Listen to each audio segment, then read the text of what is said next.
Do you live in the happiest state in America? And happy anniversary to us. It's our 11th year. This is the Focus Group. It's the savvy side of 9 to 5. Listen. Bueller. Laugh. And learn. Negotiation. This is what you do in business. This is the Focus Group with Tim Bennett. Staunch. And John Nash. Keep your clothes looking neat and clean. We're all business. Except when we're not. Good afternoon, everybody. I'm Tim Bennett here, as always, with my good friend and co-host, John T. Nash, and we are the Focus Group. This is our 11th anniversary. I can't even talk because Tim did a perfect reproduction of the very first broadcast we ever did. Over on XM Radio, we had John refers to her as the Frau, but she was good about keeping us on the die. And our first show was all scripted like NPR, and you could not even you couldn't not misspeak a word if you didn't say the. It was banging on the glass, thudding on the glass. Oh, you put up pictures of us then and now, right? So everything was written out and scripted, and so we're going to bear you the boring audio. But could you still find it on our website? You can't the find very first show. I could, if you like, I could give you the audio to post for Facebook. Maybe that would be funny to do for Facebook. Let me jot that down. So if you're watching on the video, thank you. We're here live every Wednesday at 1 p.m. East, and don't forget to check out our podcast, which is TFG Unbuttoned, which is released every Tuesday morning. And if you're watching on the video, you saw some pictures that were done from over the years, and I laughed about the first one, John. There's a black and white in the upper left corner there, and that was done with our first PR release of introducing Tim and John. Well, that was the that one there, and I laughed. God only knows where that must be an old corporate picture from Subaru. That was you, and you had that officially taken, and Must have been. And that picture of me was taken for Moon City. No, I was a guest speaker at the Art Directors, or it was either the Gay Professionals Network in New York or the Art Directors Club or something. But if you spoke, they had a professional photographer that actually did your. Do you think we look 11 years younger? Maybe. Not as many wrinkles. My hair's grayer. I have had people who've seen the picture of me from 11 years ago, and they're like, "Wow, you haven't aged at all." I know I've aged. And then there's the caricatures, of course, and then Which are age less. Age less. And then our first sponsors, our first partners when we launched, we were lucky enough to have Subaru and Orbitz join us. And Orbitz stayed with us for a number of years, on and off. And, of course, we'd replaced Subaru with another auto brand, Volkswagen, for a while. So I kept seeing the date of March 27th, and I kept thinking, and I thought, oh, my God. You were like, over lunch, Tim's like, I kept thinking something's going on today, and then finally you figured it out. Had we still been at Sirius XM, it probably would have been a big, big to-do. I'm sure they would have had balloons and everything in the lobby. How many shows have they had for 11 years? Not Martha. Not Rosie.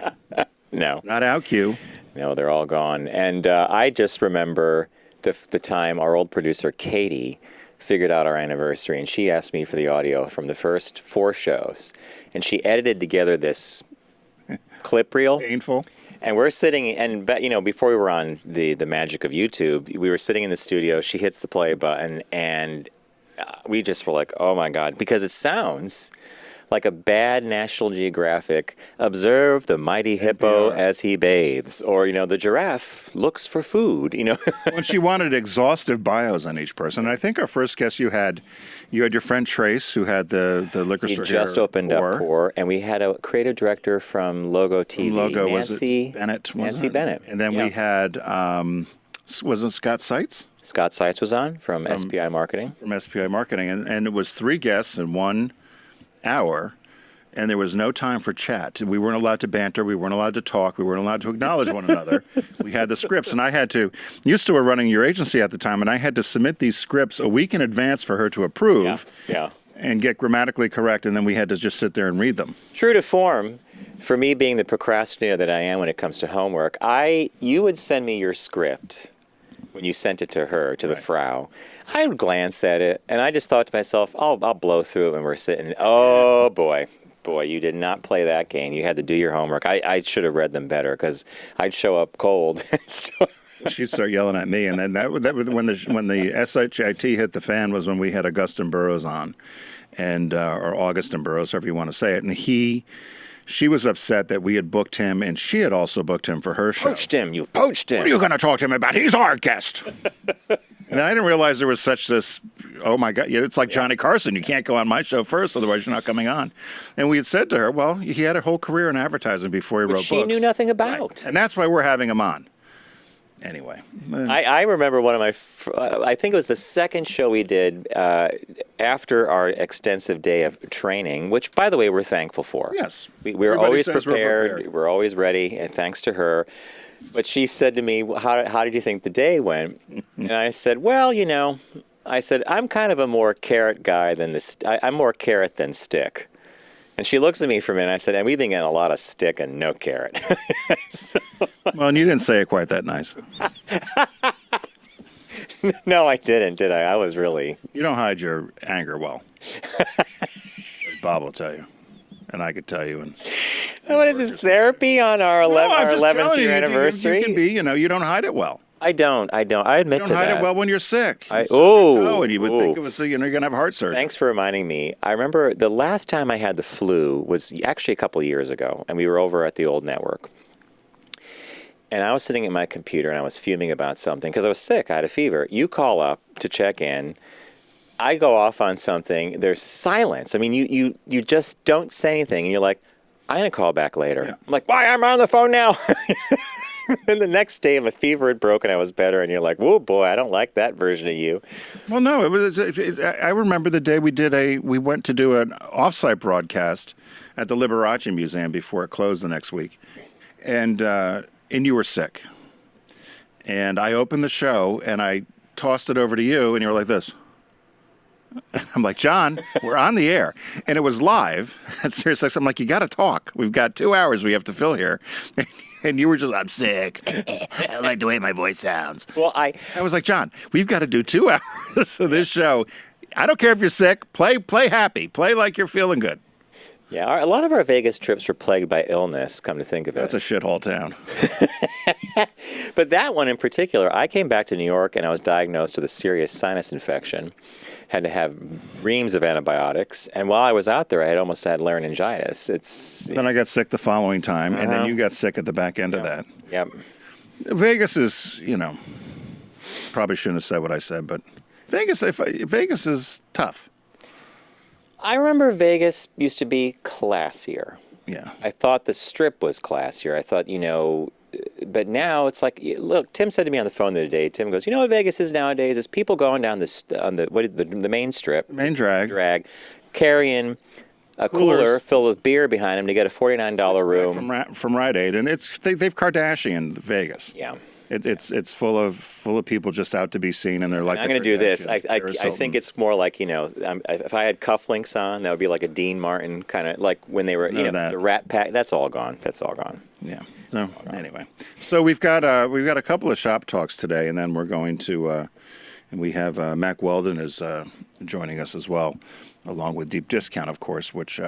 We'll talk about. What do you got in your hands? What I have another show? No, this is for our show. I wanted to say thank you to John Mudson, who's one of our listeners. He sent a note to letters@focusgroupradio.com about wanting to send me his first book and us. Cool. And I'm interested in reading it. And it's called The First Day of School. It's well produced. I love the signature on the right page. Hard copy. Hardback. Have a look. Oh, very nice. And where did I put? He's a U.S. Navy vet who grew up in northeastern Ohio. Well, I wonder if he knows Marietta. Must. So, well, did you start reading it? You just got it. I just got it in the mail yesterday, and he said, I hope you enjoy this story of the first day of school. As a gay man who has been out and part of the LGBTQ community for many years, I decided that I needed to write a love story based on two young boys and how they had to navigate society, family, friends, their own acceptance, and it goes on. And he thanks us for our weekly show. He watches on YouTube now, but he used to be part of our... So not only was in the Navy and from Ohio, but he also spent time in the auto business. I was fascinated by that. I wonder if I don't think he's called us. Call us, John, sometimes. Congratulations on your book. So it's called The First Day of School. I think it's available at Amazon. I didn't double check that. But it's got an ISBN number, so it probably is. ISBN is the little You know, it's I been just from. work at Walden Books. I didn't shave, John. No, I noticed. I noticed you came in here. Which is rare for me because even when I was just on the radio, I would shave. Oh wait, I have a gift for you too. Uh-oh. Oh, for the anniversary? In honor of the first anniversary, yes. A gift? Yes, it's a commemorative edition Captain Crunch Pez dispenser. Oh my gosh! I didn't know they made such a thing. Where'd you see this? Okay. I found this last year. This is funny. In November, it was announced that they were coming out with, I think there was Captain Crunch. Who was the Boo Berry? Like there was a couple of characters. But the captain was, we both had Captain Crunch cereal as kids, right? So hold it up to the, John's got your. I'm sorry. There it is, if you're watching on the video. So they announced the captain, and I immediately ordered him for Christmas. But he only arrived 2 or 3 days ago. Are you kidding me? And I didn't realize this fine print said, this item will be released in March of 2019. Well, that's funny. So there you go. Pez is in Orange, Connecticut. How did we not get jobs there when we were kids? So there you go. Happy anniversary, Thank little you. Captain Crunch. So what caught your eye this week, Mr. Nash? What caught your eye? Here's what Tim and John found. In a nutshell, a liberal arts education caught my eye, and I'll explain. Goldman Sachs has a new CEO. His name is David Solomon. He's been on board for about 6 months. And he had an interview recently at Hamilton College, and he talked about a skill that is absent in most people that they hire these days. And he sees it all over the company. And he said it's harder and harder to find people who have the ability to write. Because they want to do everything in characters or text? And he says, I'll tell you one skill they're finding less and less inside the firm that I think is an important skill set, but actually we find it from students that come from Hamilton, where he was speaking, or other liberal arts backgrounds, is an ability to write. Solomon is a big advocate for liberal arts education, especially when it comes to critical thinking and problem solving, though he recognizes that's not the path for everyone. So he believes that a liberal arts education is essential to be a good problem solver and a good communicator. And he further doubles down and says how you communicate with other people, how you interact with other people, and how you express yourself will have a huge impact on your success. I think Tim and I would agree with this. And when I try to point to things that have helped me, my ability to communicate, which was rooted in a lot of experience that I got here on the Hill, because I guess he attended Hamilton, these are critical and important. And he said the last thing he wants people to understand is that corporations seem fixated on IQ and what your grade point average is. Right. And he said they should stop fixating on that and start fixating on something called EQ, your emotional quotient. And that's basically how you interact with people, how you relate to people, and how that all. And he said, given our current work environment of artificial intelligence and machines taking over and how we hide behind our screens, being able to effectively create a bond with another person is something that they say is going to be one of the key success skills in the next coming, he actually said about 3 decades. So think about that for a second, right? Well, that, and I also think, I know my liberal arts education out in at Marietta, and I know yours in Binghamton. The other thing we had to do, it was mandatory for everybody, and I don't know if it still is at other schools. I know it is at Marietta still, but we had to take a number of speech classes. So every kid, regardless of major, so whether you were an enengineer. When you say speech, are you like speech giving or right, debate? Oh, really? Standing up in front? Mm-hmm. Okay. First thing, Speech 101, and there was a professor, Mabry O'Donnell, who used to be Miss Alabama, and she still looks darn good. But so she would do these critiques and speeches, and you had to get up and just speak about either just pick a topic out of the hat. And her whole deal was if you could form structure of what a good speech is, then you should be able to this would be a great skill to have for your life. And it's funny, I've gone back and watched a lot of these alumni award things, and whenever people talk about their experience similar to what this guy did, they said that I still think back to my Speech 101 or some of my early speech classes I was forced to take because it really made me shine against other engineers or other kids from other schools because I could get up and form a thought and then deliver it. Succinctly. Yeah. And it's not everybody's a great orator, of course, not everybody's a great writer, but exactly what he said, I totally agree with. If you could put down a cogent thought or you could write smartly or at least communicate. Now, he did conclude with one other thing you and I have taken note of on our show, I don't know, every other show maybe, or like we kind of talk about this. Someone said asked him a question about another skill set that's really hard, and he said, people aren't interested in staying in one place for a long time anymore. And he said, I might say that finding folks who are looking for longer-term employment versus being transient, especially in the banking business, is something they look for. And he said there's a real benefit to being patient, a little more committed to things. And he said his grandmother used to always say, don't be in a hurry. And he applies that to your career as well. So if you're in your 20s and you're moving through, you might, one clear way of getting more money salary-wise is to jump from job to job. But at some point, you're going to have to put down roots, or you're going to have to stay somewhere and be a part of a team or do something. Or it catches up to you that you really haven't accomplished anything. You and I know a number of people that have hop. The minute you said that, I have a list in my head. And you and I are toward the end of the boomer generation, I guess. They always call us Generation Jones because our parents were also considered boomers. But there are so many people I know that worked for me that were a generation or two younger that you're right, they were very impatient. Like, how come I'm not a director yet? Well, because you've worked for 2 years. And one of my favorite stories you have is from Pam. Oh, yeah. Who's doing an interview with somebody. She's interviewing somebody who just graduated from a well-known university in the Philadelphia area, and it was an entry-level job. The person had never worked before, had zero work experience, key, not even as a waiter or key. Right. And so she had it was for an event sponsorship job, and she offered him a salary, and which was good, which was decent, I think, for somebody out of school with no experience, in the 40s. He said, "Nope, I can't take the job. I should be making $75,000." She said, "You should. That's what my school told me. I should get out. I'll make $75,000." She said, "If you find a job for $75,000, let me know because I'll go there and do it. I'll collect the coin." Because you haven't worked anywhere a day in your life. Good luck." I wouldn't hire the person either then. At that point, even if the person came back to me, I'd be like, you know what? If you really think you're worth $75,000 with zero experience, unless you're a tech person, or an engineer or a software developer, right? And you've done it. You write code or something, and those people are hard to find. You and I have been.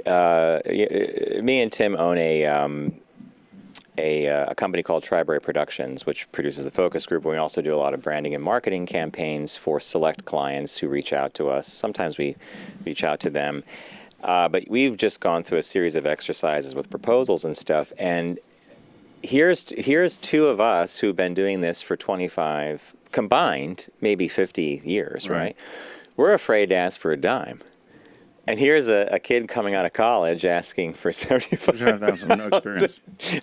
So we're like, and we were working with some people who didn't even flinch at some of the numbers, and we're like, whoa, So I always question that kind of. I think it's better to think more cautiously about value as opposed to this robust, like, I must be worth this much because of this piece of paper. Well, good for them. That was very highbrow.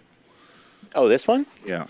About writing as a skill? Yeah, because mine's very lowbrow. But that's what caught your eye. That's the beauty of the segment. You don't have to be, right. And this is probably no secret to anybody. So the headline is Tumblr Traffic Tumbles Following a Ban of Adult Content. I do love the pictures you Google. So the video and image sharing site Tumblr has seen an enormous drop in traffic following the new policy, which they enacted in December 2018. They're now limiting adult content.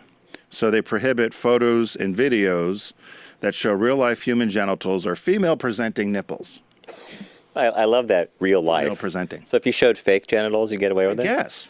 So traffic. I don't even know what a fake genital is. It's like, okay. So traffic fell from 521 monthly unique page views in December to 437 million in January and down to 370 million views in February. So they've lost almost half their traffic. And people were very upset about this, particularly the LGBT community, which felt that they were disproportionately affected by this new policy. And artist Courtney Trouble criticized the move, saying the Tumblr ban on adult content affects queer and trans users by taking away a vital social component to a community that's bound together by their sexual orientation and desire. And so she was trying to promote this log-off protest. I do know, you and I used to visit paulandmass.tumblr.com quite a bit. Was that paulandmass.tumblr.com. Paul and Mass is called before. He's doing great. That was the way I would literally start the day. I'd go to that Tumblr. But I had a bunch of Tumblr pages that I would visit. I no longer. Have you been on Tumblr? If you click on the old link, some kind of page comes up that says no longer active or something. It's very disappointing. But I've noticed this with you and I have been dinged just for using words in headlines. You and I had a headline that had mentioned cannabis, and we got dinged. It wouldn't load to YouTube. So I know that Instagram, Facebook, YouTube. I'm not sure about Twitter. I think things sneak through on Twitter, but there's a lot of censorship that seems to be going on, particularly regarding adult content. I'm wondering where people are going for it, unless they just go directly to adult sites. I don't know. Because you can't show anything on Tumblr. You can't show anything on Instagram anymore either. Everything's covered up. That was kind of the beauty of Tumblr, right? It was free. Right. And if you had like paulandmass.tumblr.com, what a curatorial eye. I mean, he just did the work for you, and here's the 7 or 8. You're like, thank you.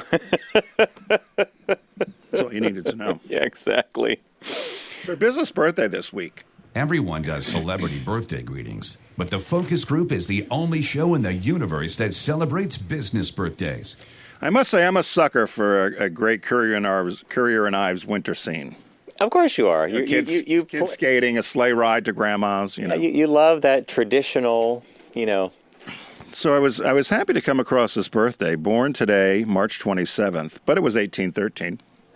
But it was 1813. He died November 20th, 1888 at 75. American lithographer. Lithographer is correct. I was going to say lithographer just to drive you nuts. He headed the company Currier&ives with James Ives. He was born in Roxbury, Mass. He attended public school until 15, and then he apprenticed at a Boston printing firm called William and John Pendleton, and their claim to fame were they were the first successful lithographers in the United States. You're baiting me. Lithographer. There you go, lithographer. Is it lithographers or lithographers? I don't know. Boys in the booth. If anybody knows, it's going to be Garrett. Lithographer. No, he's doing that just to stick a fork in my eye. You know that. Garrett and John. John would chime in and say lithographer. Yeah, lithographer. And Steve, if he could figure out a way to be in the middle of this, might figure out a different pronunciation. No, I'm with Garrett. Lithographer. Lithographer. Sticking a fork in my eye. All right. That's our public school education, lithographer. So in 1835, he started his own lithographic. Now you are really off the rails. All right. He started his own business, and he was a sole proprietor, and he initially engaged in business printing of sheet music, letterheads, handbills, and stuff. And then in 1835, it took a new direction quite by accident. He was also a volunteer firefighter. And there was a huge fire in New York. You probably know it, famous picture, 1835, ruins of the Merchants Exchange, New York. There was a destructive fire December 16th and 17th in 1835. And he had published an illustrated picture of the fire for the news for the New York Sun. And this was really one of the first or early examples of illustrated news where people could actually see something. A picture next to the article. A picture, because there was no photography. So he moved his business toward that and then started becoming known for his documentation of news events. And people thought it was fantastic because they'd come 3 or 4 days after the event. It was really quick. 3 or 4 days after the event. Have someone to have he would sell thousands done. of those prints. So in 1850, he had a business partner come in, James Ives, who came in as the bookkeeper. He was also a good marketer, they said, and he contributed in growing the business into what was known as Currier&ives. And he also was a friend of P.T. Barnum's, which I thought was funny. But he died in Massachusetts and buried in Brooklyn at the Greenwood Cemetery. I wonder why in Brooklyn. I don't know. Because he's from Massachusetts, but I think he probably spent time here. The company was moved. The company was out of here in Manhattan, out of New York for a while. So maybe that's why. But happy birthday, Nathaniel Currier. We have never, unless I am completely mistaken, we have never done Currier&ives, right? No. And what a great birthday. I've been trying to. It takes longer than I'd like. Trying to find birthdays that don't repeat after our 11th year. We've pretty much done every birthday on the planet, right? That's a business birthday. So, hey, we want to thank our friends at Deep Discount for sponsoring us here on the Focus Group. You know the rules. You know what to do. You go to focusgroupradio.com. You click on the Deep Discount logo there. You get the shark. And there's a site-wide sale going on right now, and which pretty much means everything's on sale. And but we like you to go through our site because we get credit for it. So, Mr. Nash, what did you find this week? Okay, site-wide sale. The DVD has been available for a while. I think the Blu-ray is this week, and it's a movie that really surprised me. I highly recommend it. It stars Melissa McCarthy. She was, in fact, nominated for the Best Actress of 2019 for this role, and Richard Grant, who is opposite her, who I like him, British actor, he was also nominated for Best Supporting Actor. Quiet little movie called Can You Ever Forgive Me? And it's based on a book by Lee Israel, best-selling celebrity biographer and a cat lover, who made her living in the 70s and 80s by profiling the likes of Kate Hepburn, Tallulah Bankhead, Estee Lauder, and Dorothy Kilgallen. But there was a period when she wasn't making money, and she used to actually then forge and sell famous letters of authors to collectors. So she would do like makeup letters she would buy all these antique typewriters to make it look real. And she would do like Dorothy Parker, and then she would sell this until they caught up with her. And she turned this whole thing into a book called Can You Ever Forgive Me, which is what they made the movie. Highly recommended. Surprisingly fun movie, and Melissa McCarthy turns in a really understated role. It was well done. Very unlike her because you expect her to be the buffoon, right? Play the buffoon again, and it was a great movie. I also know this gets the imprint of acceptance from Lauren out at deep discount. Oh, really? She likes it too? Stamped of approval, yeah. So it's one of a few. All three of us agree. Yeah. So it was a great movie. Mine is quite different. I went through and I did my usual go to the back and whatever, and I came across this title. I hate horror movies because I get scared. But I like The Shining and stuff. You like psychological terror, like The Shining? Right, but this one, I remembered seeing it once before, and I think I actually might have heard about it on the Frank DeCaro show. Okay. So it's called Trilogy of Terror, and it stars this actress Karen Black, who is really the high camp. You had to have heard of it. High camp of horror. So I don't know if Garrett or John could even pull it up, but there's a movie called Emilia. So there's 3 movies on here where she stars in all 3, and all the reviews say if you're going to get it, just get it for the last movie on the trilogy, which is called Emilia. And it's just her, and her mother has bought this Zuni African fetish doll. And the doll ends up attacking her. African fetish doll. It's a Zuni African fetish doll, and the pictures of it. I mean, it is not. It's supposed to be a horror, but I never laughed so hard in my life. It's unintentionally funny. Hey, so you saw it. Yeah, and it's 1974. As I said, it was one of these after-school movies or something they'd show. But this doll is unbelievable, and the soundtrack alone will make you scream because like. The soundtrack is that? Yeah, with the doll coming after her, and he's got something between a butter knife and a steak knife he's trying to kill her with, and it's almost like the old Mr. Bills on SNL. She tries everything to kill this doll, chasing her around the apartment, and it's biting at her, and it's yelling and screaming, and she's like, "Oh, why is this happening to me?" That thing? Yeah. John and Garrett and Steve, thank you for finding. That's the Zuni. This doll is running around after her, trying to bite her, and and as I said, so I went and I looked at a couple of the reviews, and one of the reviews says, unbelievably funny. They said, this is Miss Karen Black. She's a new high at her campy best. They said, this is about a woman controlled by her mother who buys a Zuni fetish doll. The doll comes to life and starts attacking Karen. While it should make you scream, you can't stop laughing. Invite all your friends. Order this Trilogy of Terror just for this last movie. Invite your friends over for a good laugh. Look at that clip. Just burnt out. It's so sure. This is a clip.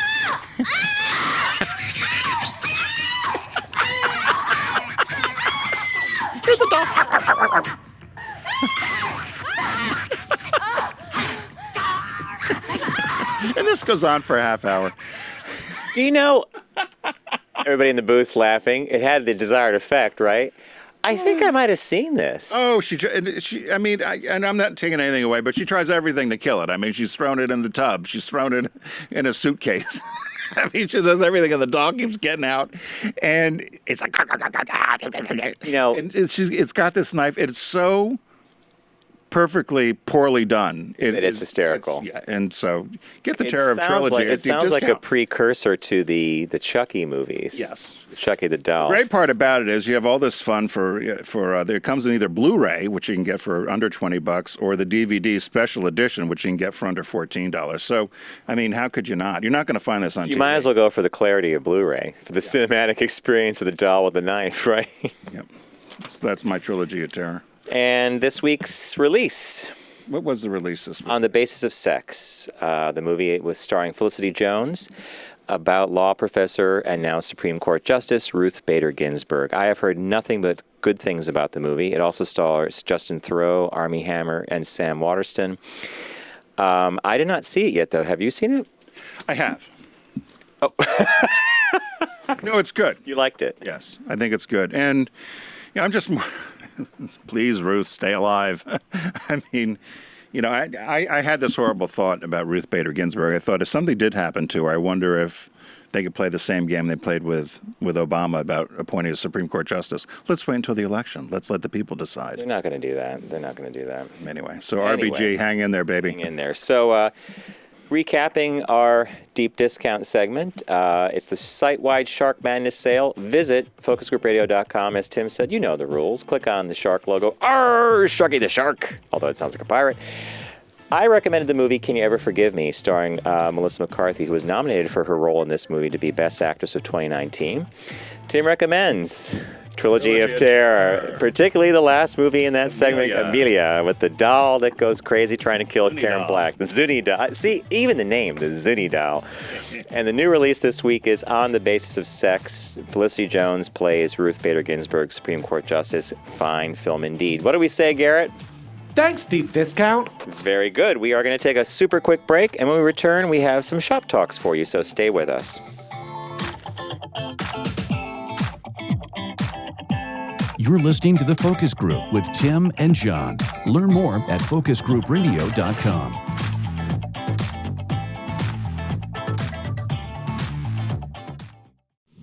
Focus on the savvy side of 9 to 5 with The Focus Group. Try, really try. Listen, laugh, and learn with Tim and John. I never try anything.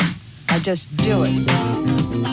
Welcome back to the Focus Group. Tim Bennett here, as always, with my good friend and co-host John Nash. It's our 11th anniversary and no cake. Got to slow it down, Tim. It's our And 11th now, and no cake. we have a shop talk for you. Exactly. We think you will learn a great... That's what they told us. That was the speaking speed. For those of you who've not watched the show before, Shop Talk is our take on something that we have found in the news that we have found of interest related to business. Now it sounds like the sweaty balls. Thing. Segment So we do from have- SNL. So we do have two quick shop talks that are somewhat related. I laughed about one of them because we used to always laugh at the show Morning Joe, because Morning Joe used to steal our bits. And music. And music all the time. We would play music on Saturday, and Monday morning it would be the same soundtrack. And then we did find there was a producer that watched It was that one of listened our to listeners, show, and we yeah. thought maybe he was using our music, but just give us credit, Mika and Joe. And for listeners, your birthday is the same day as Joe Scarborough. Joe Scarborough, and the same age. So I laughed because they've done these two stories. They just did them a few days ago. Oh, okay. So I laughed because now we have them. But we did not take them from them. The teaching finger came up. We did not take them from them. So the first one is just pretty simple, but it says D.C. has the highest LGBTQ population in the U.S. Washington, D.C. has the highest LGBTQ population percentage in the United States, according to a new study from Williams Institute at the UCLA School of Law. They analyzed the population data of 50 states plus the District of Columbia, and they produced this Gallup daily tracking study, and they were able to figure out that about 9.8% of D.C.'s entire population identified as LGBTQ. I get crazed with all the acronym. My guess is most of them said they were probably gay or lesbian. Correct, yeah. But We're going to throw in the alphabet soup because that's what we do now. So, and then it said 91, right? I mean, come on. We're queer. 91% of the LGBTQ plus people in D.C. are not raising kids. Okay, I get that. Get that, yep. 6% are unemployed or uninsured. I could get that. Mm-hmm. But what about the other two things? I felt that those two things were kind of odd for D.C. 19% are food insecure, and 18% have an income of less than $24,000. The food insecurity, the comic part of me thinks one thing about that. The educated part knows that means they don't know if they're going to have a meal in the next day or two. Food insecurity to me is like, should I have had that cookie? Right. Damn, I had that. Yeah.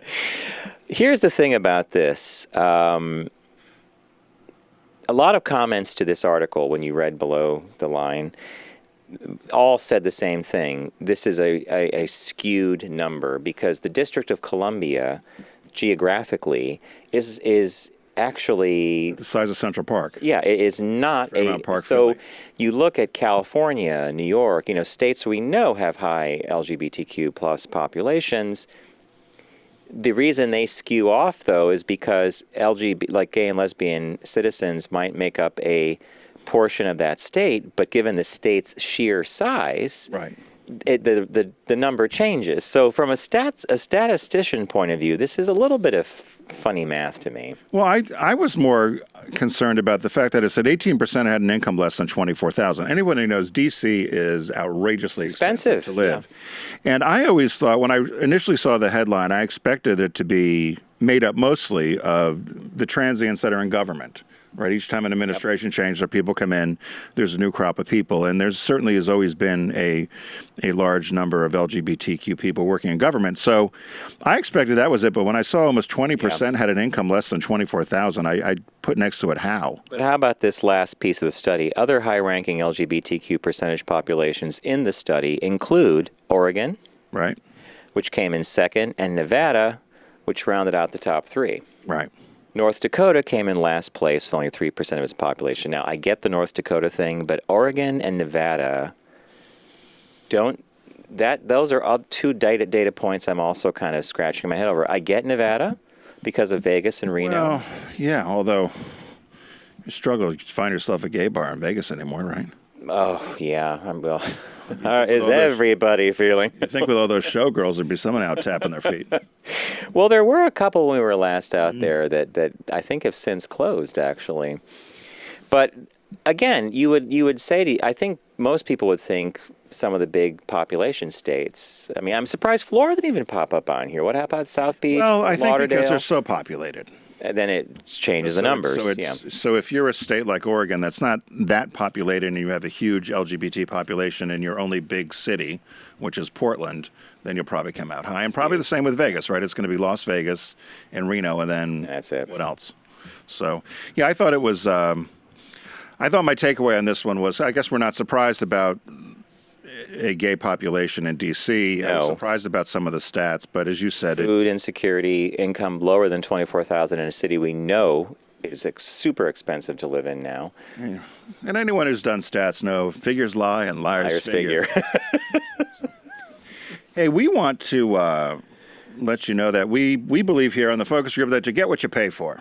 So we have a partner here with us, Mack Weldon, which I believe and John believes are probably the finest basics that you could have in your wardrobe. I have had the socks and the underwear, and I've always said before that because of the fit, the quality, the consistency, the comfort, whenever it's washed, it's my first thing I pick to put on. So if it's done and it's there on the top with all my other underwear and my socks, it's the first things I put on.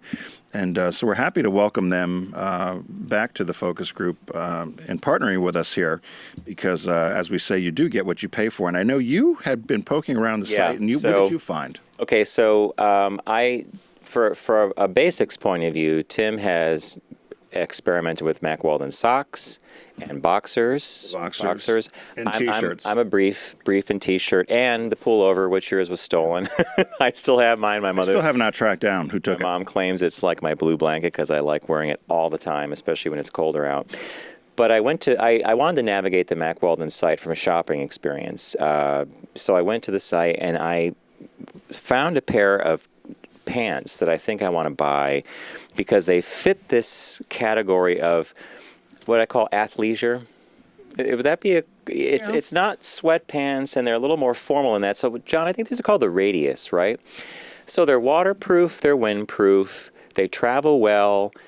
You could dress them up with a belt. They look like a pair of slacks. I think they narrow a bit at the ankle, which is kind of common today on a lot of pants, especially if you're like a bike commuter. They have some pictures of guys riding bikes and stuff. But I think the price was like $98. They weren't that much, but for something that you could literally throw in your suitcase and wear a lot of different places, right? Well, it'd be great for travel if you had to jump on the plane and go from New York to Chicago for the day, get through security easy, and then if you had to go to a lunch meeting or something, they're appropriate for that, and get back on the plane, you come home. So I'm going to probably buy the navy blue version of these because I have a lot of gray slacks and I'll have a lot of black slacks, and then of course blue jeans. But I think the navy blue would look khaki-ish in a way, so you could probably wear navy blue with a lot, like a gray T-shirt, red T-shirt, white T-shirt.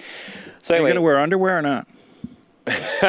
I'll wear underwear, sure. I'm not sure I'll be wearing my Mack Weldon briefs the day I wear the pants, but yeah. So that was my experimental shopping the site, and I just want to say that the Mack Weldon site is super easy to navigate, and I encourage you to visit mackweldon.com. And if in fact you do go there, and it's one of your first orders, by all means use the code that Mack Weldon gave us to give to you. It's promo code do it at checkout. It's called, the code is FOCUS, and you're going to get 20% off your first order. So I would say experiment. If this is one of your first Mack Weldon experiences, shop the site, check it out, check out things like I did with these cool kind of comfortable pants. You could do socks, briefs, the whole bit, and then get 20% off at checkout with the code FOCUS. Right, and they're so confident that if it is your first order and you get something you don't like it, they'll refund you and probably let you keep the item. They do let you keep it. Yeah. So it's, but we can't say enough things about the fit and the quality and the consistency of the brand. So MackWeldon.com, and thank you. Use FOCUS at checkout, FOCUS, to save 20% off your first order. All right, the next shop talk we have relates to states again, right? Yep. And as Tim kicked off the earlier one, it was D.C. has the highest LGBTQ population in the U.S., and I do think you're right about Mika and Joe doing this one. Happiest and saddest states in the U.S. is this topic. Would it surprise anybody what the number one state for happiness is? I was surprised. Were you really? Yeah. I wasn't. Why weren't you surprised? It's beautiful. You're living in. Tim always said it's a long way to go for a beach. Long way to go for a beach. It's Hawaii. Hawaii is, according to this study, is the big kahuna. It's the happiest state in the union. Based because on they're not attached to the other 48. They only get the other 48 flying in all the time, and flying out.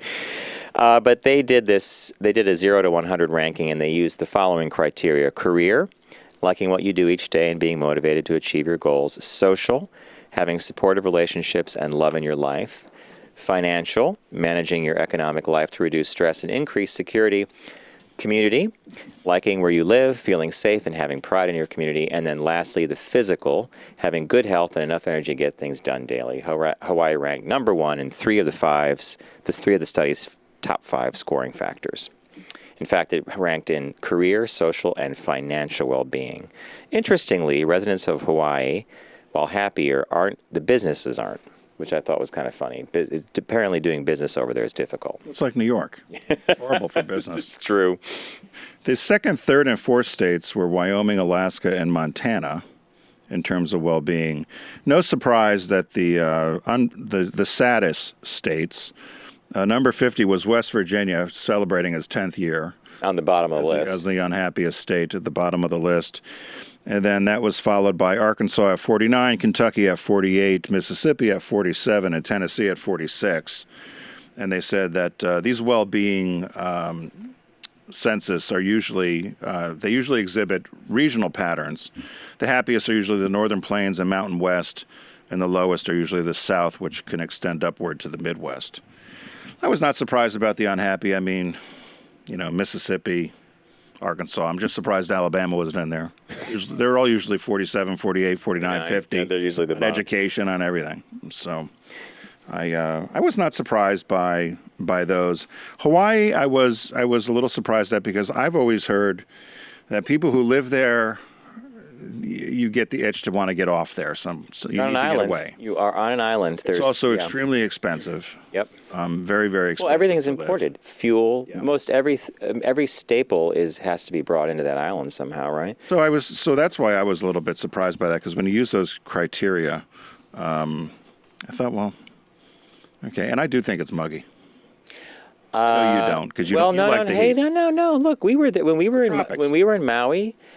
You knew it was humid, and if that breeze stopped blowing after a while, you felt it. I mean, the key with Hawaii, though, is there's usually these beautiful breezes that are going. So the minute it settles down, you're like, wow, it's.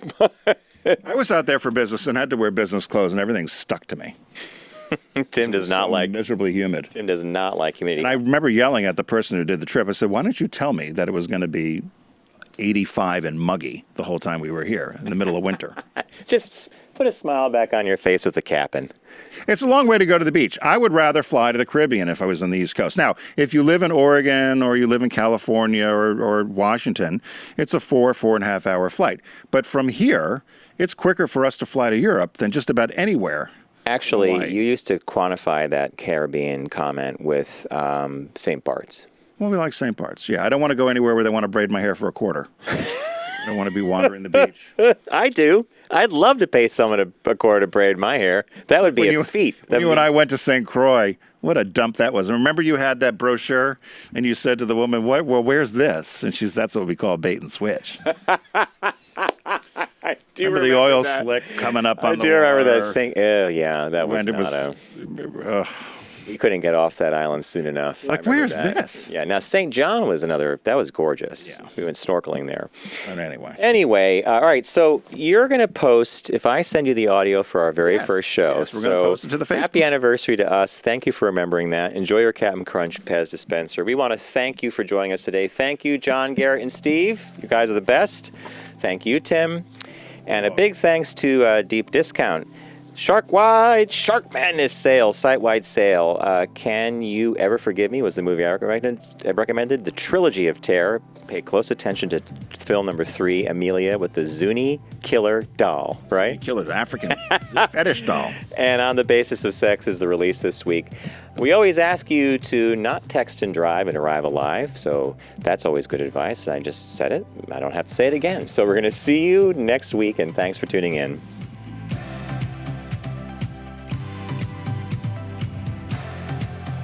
It's The Focus Group with Tim Bennett and John Nash. Accessible on all platforms. Subscribe, like, and rate us on your platform of choice. Learn more at focusgroupradio.com. That was a stunning focus group.